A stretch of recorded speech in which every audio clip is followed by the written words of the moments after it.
Welcome to another edition of InFocus. This time, we're taking a closer look at the people who teach our children. There's a teacher shortage in Illinois and in many cases across the nation, but there's not a lot of information out about what's happening and how it's being fixed. So we thought we'd go right to the source and find out exactly what's happening and what in Illinois is being done to try and stem the tide. We're talking with regional superintendents on this edition of InFocus. Lori LaQuat is the regional superintendent for ROE 21 and based in Marion. John Meixner is the superintendent for ROE 26 based in Macomb. Thank you both so much for joining us. Thank you. So people have probably seen the headlines. They've probably heard a few stories. Maybe they even know their kids have had days where their teacher isn't in front of the classroom. They've had to have a substitute teacher or someone else. But they're not really sure why there's a shortage. So, Lori, let's start with you. What's happening and how's it impacting local school districts? We're seeing a decline in the teacher supply chain. That not only includes certified teachers with a professional educator license, it also includes support staff such as teachers' aides, bus drivers, and cooking staff, which are all needed in order to run a school and provide the type of learning environment where our students can be successful. Sure. John, I know that you've been involved in a lot of surveys and a really intensive look at what's happening on the ground in these school districts and then what the Illinois Association of Regional School Superintendents might be able to do in terms of advocating for change. What have those surveys shown over the last couple of years? So yeah, I've been the chair of the committee that has put this together the last 2 or 3 years. Our association has been doing this study for 6 years now, so it's got some pretty good longitudinal data. And our study had an 80% return rate of our district superintendents throughout the state, and it is showing that it is getting worse. The educator shortage in the state is definitely getting worse, and it is a crisis level. What we've noticed is the areas that we noticed the bigger shortages were the southeast part of the state and the west central. That was maybe correlated to the population dips in those areas. Also, what we'd realize is that the applicant pools are shrinking in the suburban areas. So instead of like say 200 applicants, they may only have like 50. Whereas in the rural areas, we're seeing applications of zero people applying for a PE job or especially special ed. Special ed seems to be one of the highest areas that there is a shortage of. So yeah, and like Lori referred, it is also bleeding into the support staff as well, which is the bus drivers, a lot of the paraprofessionals and aides. So it is affecting the entire system of our school districts. Now, you know, and what are we doing, or what are we asking that the state does? Essentially, is a lot of what you're continuing to do. This state board of education has done a fantastic job in the last few years of really trying to change some of the the licensure laws. And the legislators have done a nice job of passing some bills to try to aid in that. So we expect now, or what we're asking for is to really fully fund the education continuum all the way from the early childhood all the way to college. And if you look at the governor's last proposal, it does do a nice job of that. We hope to continue that. The evidence-based funding model is working. It's just going to take a while. We need more money to insert it into the fund. Into the system in order to help lower that gap of equity funding between some of the richer school districts and some of the less funded ones. They are doing a nice job of it, and it definitely is showing an increased shortage in our especially rural areas. Sure. Lori, John mentioned that one of the areas that's seeing the highest numbers of vacancies and not being able to fill those vacancies is the southeast part of the state. Your district stretches all the way into Massac County, which is the far southeastern part of the state.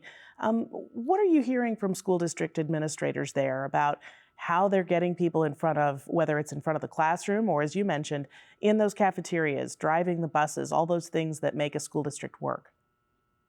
Sure. Our districts are still struggling to find teachers for classrooms, teachers with a professional educator license. However, they have been able to recruit retired teachers to serve in that capacity. We're looking for the legislature to expand the number of days that retired teachers can teach so as not to affect their retirement. We're also looking at utilizing substitute teachers. We would also like to utilize people with a bachelor's or master's degree from the business sector who didn't go through the teacher education program to have a pathway into licensure who would like to become teachers and pursue that path. Our superintendents are also reporting frustrations with the mandates, unfunded mandates specifically, that's really crowding out the teacher creativity, whereas our teachers are dealing with a lot of the culture wars, as John had mentioned, and social emotional issues. And our teachers just really need to remove some of the stress of the mandates in order to focus on what they do best. And that's teaching our students how to read and write and how to think and not necessarily what to think. Sure. And they need to have that freedom and creativity. John, Lori brings up a good point. I hear from a lot of teachers and other school employees that things are different now than perhaps when the three of us were growing up and going through elementary and high school. And so there's a lot more that the teachers and the aides and others have to be aware of and have to be working on outside of just a lesson plan. How is that impacting whether or not people want to become a teacher in the first place? Yeah, that seems to be a real issue now. What we noticed, but I think COVID really highlighted a lot of it. Being going remote learning and stuff, it really kind of just disrupted the system a little bit. A lot of our teachers are under a lot of stress, and what we've done is we have not highlighted how much of an amazing field, profession this really is. And that's one of the things that we've been trying to advocate for is how, we've got to really start ourselves as educators have really got to start highlighting the field to really make it, more interesting and more appealing for younger generations to get into. So we usually say, hey, this profession is the profession that begins all professions, and we've got to have a little bit better, a better message out to the people on this. So, yeah, some of the stresses that we're seeing is, from a social emotional aspect. A lot of the culture wars are hitting the school districts first. That happened with the mask mandates during the COVID areas. Now it's just trickling into some other areas, and it's really starting to tax a lot of the administrators and school personnel. But the state has pumped a lot of money from the feds into the state. It's pumped a lot of money in the social emotional aspect of our children and our staff members. Our ROEs do have some people trained that are helping out school districts on this avenue. So we feel like we're really trying. It just needs to kind of continue, and the funding cannot stop on this. We really have got to we've got to address the stresses that are related to educating. Sure, and like so many things, the stresses and the socioeconomic issues, those didn't start overnight, and the fix probably won't happen overnight either. When we talk about fixes, Lori, I know that your office and some others are involved in a program called Subs for Subs, and it's an opportunity for people to learn more about becoming a substitute teacher and perhaps even begin that process. Are you seeing interest there? Are people signing up to try and help stem the tide here? Yes, our Subs for Subs program has been very successful. We've hosted one each month for the past year, and we'll continue to do so. It's an opportunity for people who qualify to apply for a substitute license to come to our office. We provide a training that teaches, that explains what a substitute teacher does, what the code of conduct would be, how to integrate with the school systems. We also get them signed up on the Ellis account, which is a teacher, the substitute teacher account on ISB, as well as fingerprint and background checks. Then we put them on our list, which then allows them to sub in any of the 4 counties that I serve. Sure.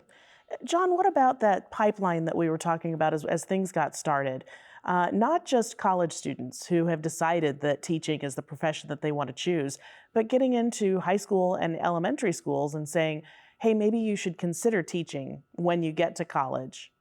Yeah, 2 factors we've been looking at. First of all, it's that teacher that needs to tap a kid on the shoulder, we usually say. Tap a kid on the shoulder to say, hey, this is a field I think that you'd be really good at. And the impact that has on a student is pretty impactful. So what we've been doing in the western side of the state is we work very closely with Western Illinois University. They have a couple programs there that have been really fantastic. One is the Master Arts and Teaching program, which allows some people that are already in a field, say banking, for instance, who wants to change it into education. Mass Arts and Teaching program allows them to immediately start as a teacher under provisional status. As they're taking classes, they are the teacher of record in the school building. They also have a program that allows paraprofessionals to get their professional educator license through a pathway. So those two programs have been really godsend to a lot of the districts in the western side of the state. The program is, the numbers have really highlighted, really skyrocketed just in the last few semesters or so, and it's been a real benefit. Again, but there has to be some funding put into the system in order to sustain something like that. Sure. Finally, Lori, I'll ask for people who may want to get involved or may want to learn more. Is it best to call their local regional office of education, or should they call their local school district? They should start with their local regional office of education, and we can direct them to the path that they need, that they're interested in. Certainly, and we can get that information here on InFocus. You can find it on our website as well. I'd like to thank Lori LaQuat and John Meixner for taking the time to talk to us about this teacher shortage. I'm sure it's an issue that we'll be touching base on in the future as well. Thank you both. Thank you. Thank you. Thank you.